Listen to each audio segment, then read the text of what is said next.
Si vous êtes un homme, vous le savez déjà, et ce n'est pas moi qui le dis, il n'y a pas que le soleil qui se lève le matin, alors ne zappez pas ce qui va suivre beaucoup vous intéresser.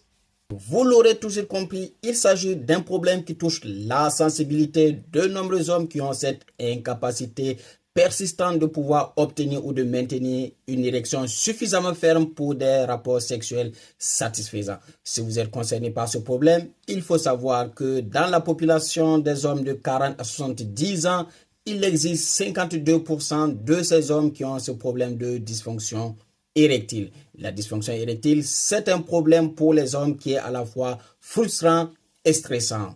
De façon générale, il faut dire que les symptômes varient d'un individu à un autre, mais il peut s'agir d'une difficulté à obtenir une érection, ou plutôt d'une difficulté à maintenir cette érection, ou plutôt encore, ça peut être une difficulté d'avoir une érection qui est suffisamment ferme pour avoir des rapports sexuels satisfaisants. Chez certains hommes, on note simplement une baisse de la libido à long terme. Alors, il existe de nombreuses causes qui peuvent être responsables de cette dysfonction érectile, telles que par exemple sur le plan physique, ça peut être les maladies cardiovasculaires, le diabète, l'hypertension artérielle, les troubles neurologiques, l'athérosclérose, l'obésité et même la prise de certains médicaments. Sur le plan psychologique, il faut le dire, il y a la dépression, le stress, l'angoisse, les problèmes interpersonnels, ou plutôt ça peut être aussi l'effet des traumatismes antérieurs sur le plan sexuel, c'est-à-dire les échecs antérieurs qui peuvent créer ce qu'on va appeler un anopsychogène, un blocage dont le partenaire aura toujours du mal à pouvoir surmonter. Ça peut être aussi la dépréciation de l'image corporelle qui va amener l'homme à se dévaloriser.